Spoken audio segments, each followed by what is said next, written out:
Beyond&Under with Bohdana Onishchuk. Hi everybody, it's Beyond&Under with Bohdana Onishchuk. Finally you hear from me just like I promised a long time ago. And today we start with chapter 6 of our book. And you're gonna listen about so many things that I've experienced and that really evoked interest in me, and I really want that you hear about this. And in this episode, in chapter 6, we will talk about 2 years of the war, of the Russo-Ukrainian war, and we're going to talk about national identity. This is a very, very important topics for me, and I think that it should be heard. And it's not just about the facts. It's not just about reality, but it also about how much it changes, how much it's this realization about these things, so to say, the digestion of these things changes our concept and our attitude in so many other aspects. And 2 years of the war. On 24th of February 2024, it was exactly 2 years from the point when the war, Russo-Ukrainian war, started. And I want to talk about this a little bit more. I want to present to you all these things that are in these words and everything that these words mean. And it's not just about it is the war, and the war is happening in many countries. Yes, that's true. But also it's about different aspect of this. And after that, I wanna share with you about national identity and more specific about transgenerational trauma, which is the very crucial thing that happened and that led to so many sufferings of the nation of Ukraine, of Ukrainians as a nation. And I want to talk about this because this is part of me. This is part of this book, because this book is you and me. And it is part of me. This history is part of me. This war is part of me. This national identity is part of me. It's not just something that is separately from me. And I am just looking at everything from a witness point of view. No, I am the part of it. I experienced that, but also I have a certain position about this. It's not that everybody has this position, and I wanna share with you this position, and I want my position and my thought be the part of this book, the part of the book that you're listening right now. On 24th February 2022, Russia invaded Ukraine in an escalation. And listen, I want to emphasize here what does it mean, escalation, because the meaning that we put into the word is very important. And escalation means a situation in which something becomes greater or more serious. So Russia invaded Ukraine in an escalation of the Russo-Ukrainian war that started in 2014. In 2014 was annexation of Crimea, and later on is part of Ukraine. And the invasion became the largest attack on European country since World War II. Just think about it. Can you imagine that? It's the largest attack. So the casualties that we have, the situation that it caused, everything around this and in this is the largest attack on a European country since World War II. It's really hard when you think about this. World War II, it was terrible. It was terrible. It was, so to say, many years ago, but at the same time, it still has its its fingerprints on our lives, on many generations before us. So we should pay attention. We should pay attention to the meanings that we put into words and comprehend the meaning of these words. So listen, the largest attack since World War II. I always do this. I just read the words one more time carefully and slowly. And I try to really, so to say, materialize all these words, the largest. And I imagine really the largest, the superlative, the largest. It's not the larger, it's not just big, it's the largest. And I'm just visualizing all these words, the largest attack. So attack, somebody or something attacks another thing. So it's the largest attack on a European country since World War II. Yes, the reality is so. Listen, the reality is so people who never experienced the war are not able to fully comprehend what is happening there. And by this, I don't say that, they are to blame or they are so something because they have not this experience. I think that's great that all people didn't have this experience. That would be terrible if all people went through the war. No. I'm not trying to blame somebody because they don't know something or because they cannot fully sympathize somebody else who came through certain experience because they didn't. I'm not the person who's blaming somebody, and under no circumstances I want to blame somebody that people that have not experienced war and have not experienced all the consequences of this, have not experienced this change, this drastic change in their life. I don't want to blame them. I'm really happy that didn't, but there is also some things about ignorance, about about something that is really beyond any normal human being, just emotion. And so under no circumstances I am blaming anybody that didn't come through certain experiences. I'm not trying to say this, but I'm saying that the person who never experienced the war are not able to fully comprehend. Partly you are able to comprehend a lot of things, but considering the fact that you have not directly had that experience. Partly you can comprehend. We are all different, and the capacity of our comprehension is different, of our emotions, of our heart is different. So it's really not about that I'm blaming somebody or that I'm saying, listen, you are not able to comprehend. Nobody is able to comprehend this experience that I came through, or the experience that many other people came through. And yeah, that would be really, really stupid, I think. That's my opinion. And yeah, but I want to tell you this. What is the reality? I just want you to listen to all these words and really try to imagine them, because visualizing certain things creates a certain reality, a certain temporary reality for us. And I will tell you the reality. Bombs, air raid alerts, destruction of homes and families, horrible loss. Listen, everybody lost somebody.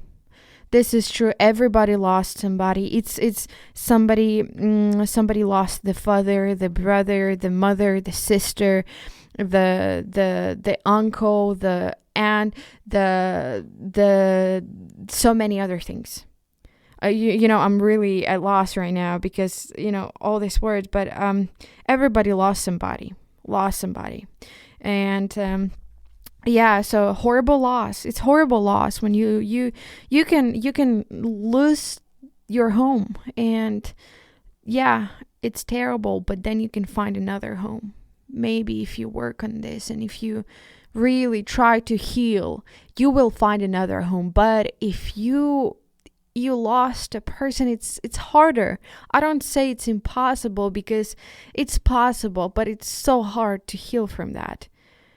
It's so hard to heal from that. And in order that you understand really clearly what I mean, imagine a family member that you have, and one day they're not there anymore. Your husband, your wife, your sister, your brother, your child. Imagine your grandfather, your grandmother. Imagine they are one day, you received the message they died. They are not there anymore. And it's not like you've prepared for that. It's never like this. It's never like this was any death, but this is a horrible loss. It is. I compare it to one part of your heart being savagely teared from your heart. One part of your heart just taken away from your heart, and then the rest of your heart is falling apart because you can't. But that, of course, you need time to heal and all that stuff, and it happens. But this is the reality of war. Horrible loss. Everybody lost somebody. Injuries, amputations, an unbelievable amount of people with disabilities. And sometimes the society, or not even society, but the environment is not prepared for that. They are simply not prepared for that, to see so many people on the streets, to see how they struggle, to see that, oh wow, we are not a really suitable atmosphere. We don't have all the facilities for them. And this is really, you want to just cry walking around the streets. So yeah, an unbelievable amount of people with disabilities, tense and unstable economic environment. Sometimes we are really, sometimes I am really positive about this, and I know that it's not that bad. The economic environment I'm talking about my country right now, in Ukraine, is not that bad. Because I want to stay positive, because you don't have any other choice. I don't have any other choice. I can face the truth, face the music. I can do that. And I can admit that, yes, it's really demolished. The economics is not good. It ain't looking good at all. But still, I can say, wow, some businesses are opening, some this happening. So it's not that the situation is looking up. It's not that bad. And, you start to have this positive mindset. And I think with this positive mindset, of course, this unstable and tense economic situation, environment will sooner or later become better. But now it's not. And I don't want to focus on negative part. I want to focus on the reality. And I'm just talking with you, and some of the statements I'm reading. So horrible loss, injuries, amputations, an unbelievable amount of people with disabilities, tense and unstable economic environment, orphans, so many kids, they lost their parents, or whoever they had. They lost it. No more parents. It's really sad. They are kids. They really want to have their childhood, but now they have traumas instead. Soldiers and civilians in captivity being raped, tortured, and starved to death. This is fully different story, and I think it's a separate story. It's a separate topic for discussion, because this is very serious. You can't even imagine, but I can't even imagine. It's not about you. I can't even imagine. And so many other people Ukrainians who are right now, that the war is happening, and they live in Ukraine. They are, experiencing all these things, and we can't even imagine. We can't even imagine how many people are in captivity. Women, pregnant women, men, soldiers, kids, and they are raped. They are tortured. They are starved to death. They are not allowed to talk Ukrainian, because if you speak Ukrainian, you're gonna have another round of tortures. How does that sound? Or something about, listen, the person who's overseeing you, you are in captivity, and the person who's overseeing you says, listen, I want to have sex. Yeah. And it doesn't really matter you are a man or a woman or a child. I really I don't want to talk about this. I'm not ready to talk about this because my heart aches whenever especially, in this picture of so many things, of so many reality of the war. And I can't.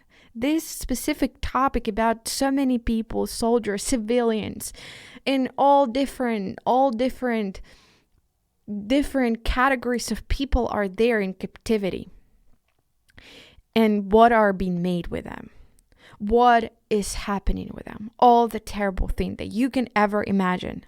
So yeah, this topic is very sensitive for me personally. And they are starved. They are also starved to death.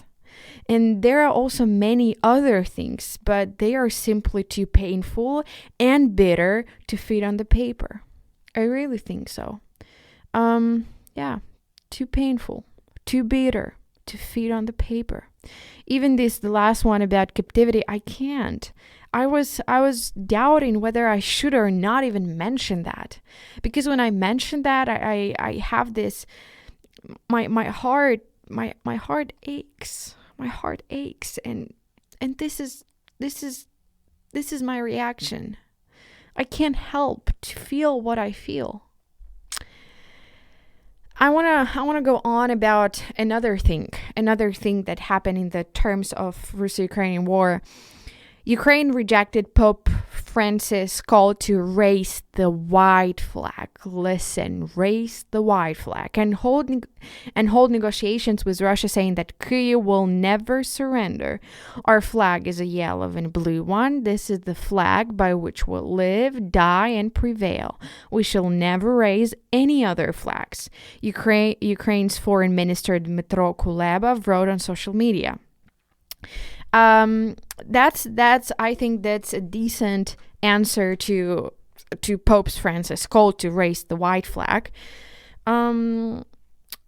Raise the white flag, or in my opinion and my thought, how I feel that, how I see that, and how I understand this very subtle attack is raise the white flag, or one more attempt to suppress Ukraine, one more attempt to imprison Ukraine, one more attempt to shut down Ukrainian voices, one more attempt to starve Ukraine to death, one more attempt to violently rob them of their history and identity, of my history, of our history and identity.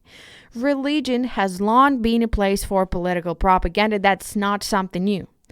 So no wonder that such a statement came out. I'm not surprised that such statement came out, but such a statement is a mixture of the pro-Moscow scheme. Let's act as if it's them who started the hell with blood and death and many other things, like broken into small pieces economics and hearts of adults and children who suffered a horrible loss. I talk quite often about economics, because this is how we live. This is the prices that we have, the houses that we live, the rent that we pay, and what create the atmosphere of the country. This is logically that I speak about it. And of course I cannot not mention the broken hearts of people, the broken destinies and lives and careers, bright futures, and so many other things. And I just want to share a little bit more that, I mentioned that it's such a pro Moscow scheme and pro Moscow statement to raise the white flag. And listen, I want you to listen to me and understand what I really mean. It's not just unreasonable sentences and statements that I give here. I don't like to put my anger without no facts and no statements just because this has happened, and who started, what was the reason, what are the consequences.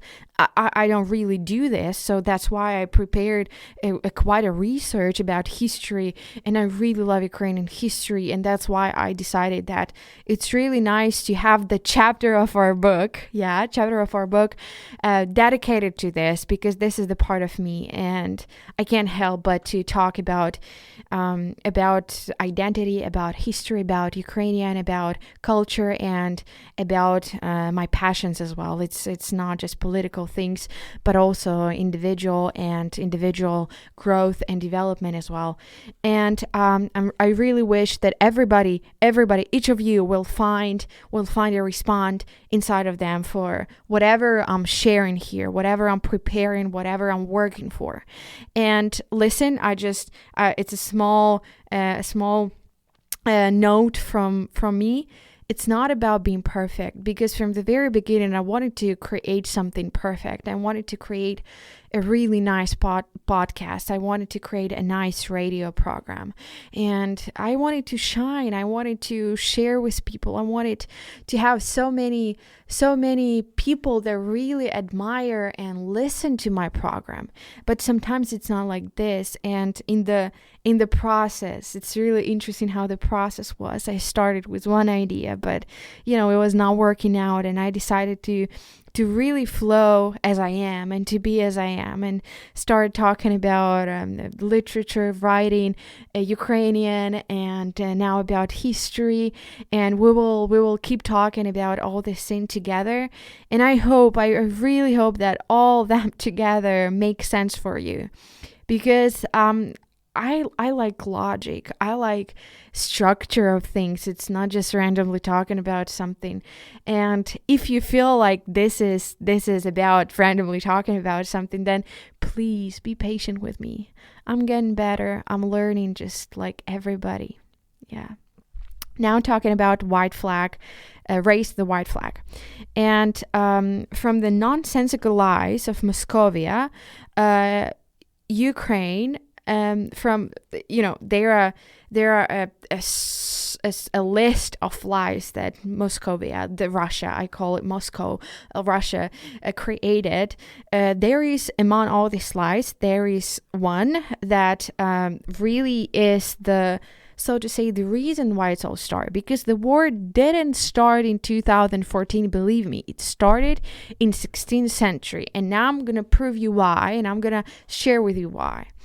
And from their words and from their lies, Ukraine, Belarus, and Russia are three brotherly nations. Listen, three brotherly nations. Russia very often use this expression, three brotherly nations, and use the expression that they are elderly brother. Yeah, so Moscovia actually created this. Russia created this phrases. They are not true. Listen, they are not true from historical point of view, from factual point of view. They are not true. Ukraine, Belarus, and Russia are not three brotherly nations. And Russia, under no circumstances, is the elderly brother, and I will tell you why.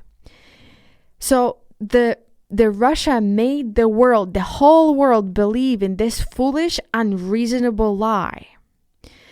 Kyivska Rus, maybe you've heard about it. Maybe you've heard Kyivska Rus, or Kyiv Rus, which later became the foundation for the state of Ukraine, was formed, attention here, in 882. Whereas The Moscow state, later became Russian Empire, was formed in 1547. 1547. So you can do the math. So Kyivska Rus was formed 882. You can write that down. 882. So no Moscow, no Moscow region, no Russia, nothing. And then Russia, Moscow state, later became Russian Empire, was formed in middle of 16th century, 1547, and had nothing to do with Kyivska Rus until 1547 because Moscow was formed and ruled by the Golden Horde. And so Russian nation is descendant of Mongol Tatars, of Golden Horde, and also mixture of Mongol Tatars and the mixture of Finnish ethnic group that was located at the territories of Russia before the Golden Horde came. So Moscow state had nothing to do with Kyivska Rus until 16th century, and even after 16th century, it was not that they had something to do, suddenly. It was not that. It was that they decided to steal the history of Ukraine. I will go on. And so Moscow state was formed and ruled. It was created as a region of Golden Horde, because Golden Horde came and they created Moscow state. And Moscow, the city Moscow, was formed by Golden Horde as well in 16th century. Before that, there was nothing like Russia. Like Russia was later, but nothing like Moscow.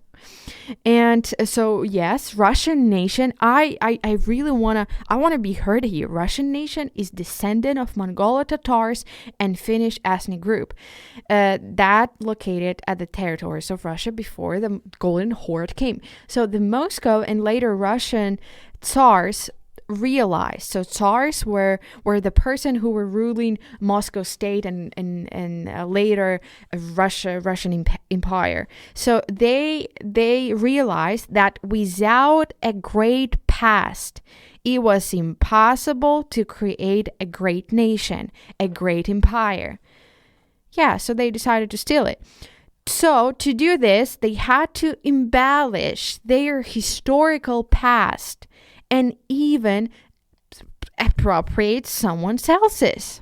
Therefore, the Moscow Tsars started with Ivan IV, that was ruling Moscow state from 1533 to 1584, and so the first, so to say, Moscow Tsar, and they set out to appropriate, to steal the history of Kyivska Rus, its glorious past, and create the official mythology of the Russian Empire. So if you ever hear that Russia and Ukraine and Belarus are three brotherly nations, and that the Russia has the right for Ukraine, historically has the right for Ukraine, this is the lie that they made you believe in. So they created, so to say, a mythology.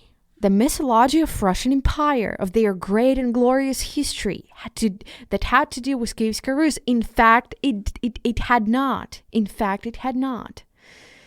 And they didn't have their own history, their own glorious past. So they decided to steal the past and the history of Kyivska Rus, and to propagate this, to create this mythology, it's official mythology. It's not just, random mythology. It's official mythology that I'm pretty sure that everyone from Russia will tell you that Kyivska Rus, it's Russian. The Russian is themed from Kyivska Rus, which is not true.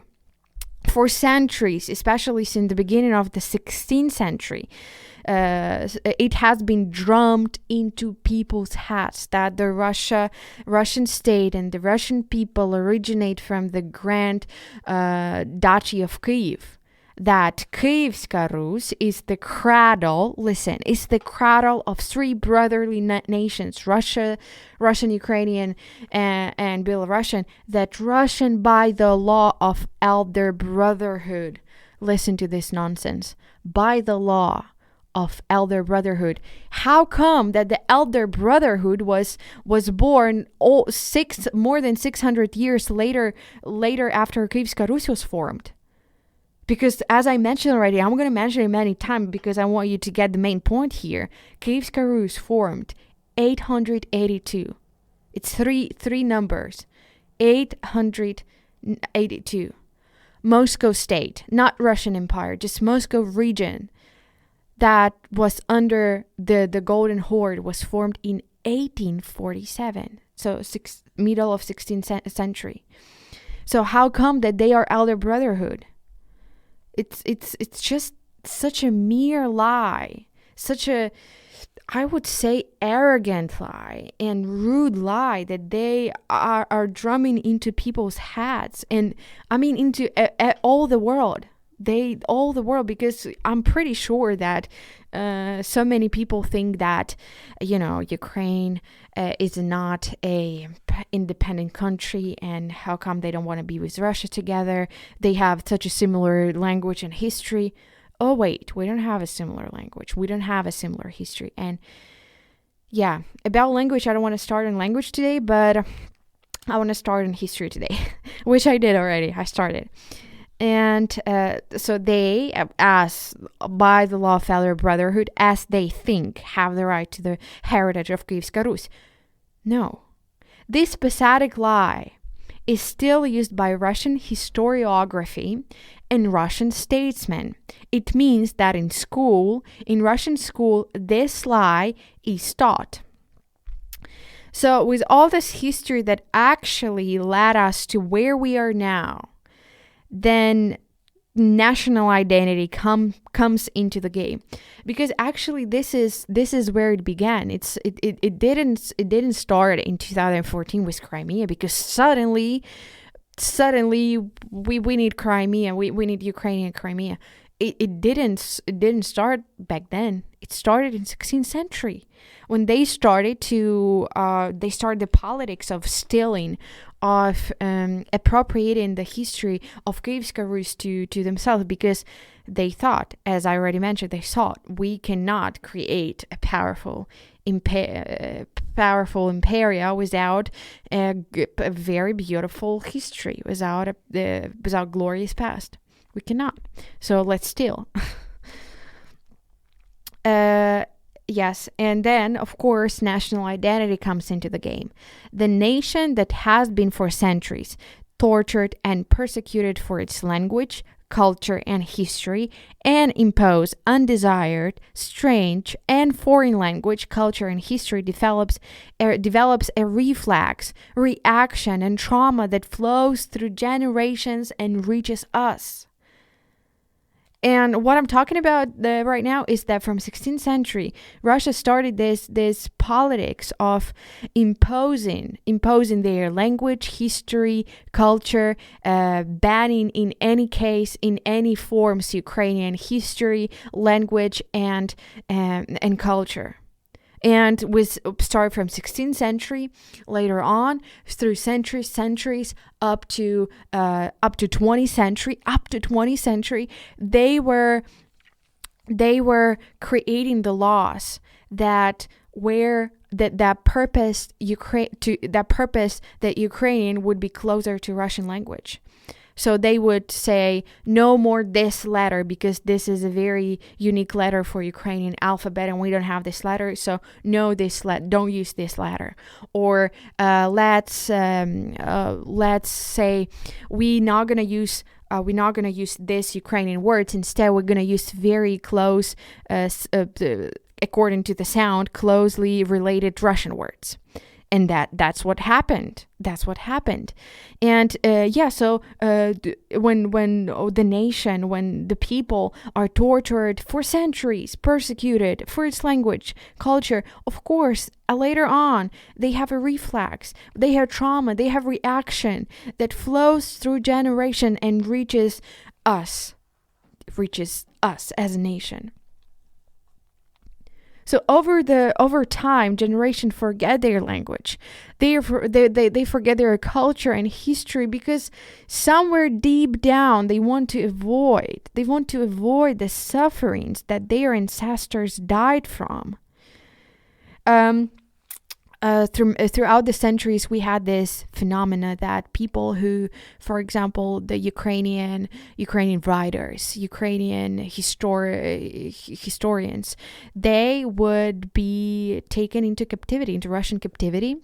They would not be allowed to speak Ukrainian, to write Ukrainian, to do anything with Ukrainian, and they would be sent away to Sibir. It's a very far-fetched part of Russia, to Sibir, and they would work there for work in the camps, and then die there because they were starved, or they would just be too weak because of the hard work, and that's all. And that's how in 60s and in 30s, in the beginning and middle, and later on in the 20th century, we lost so many talented people that were creating our history, our literature heritage. We lost them because they were sent away to Sibir, because they were writing in Ukrainian. They were they were following Ukrainian history. They were publishing certain articles about real history of Ukraine and Russia, and not imposed one. So they were sent away, and they were killed. Sent away is the better scenario. It's the better scenario for them. Killed is the best punishment from Russian government, was to kill. There is no person, no problem. That is their motto: no person, no problem.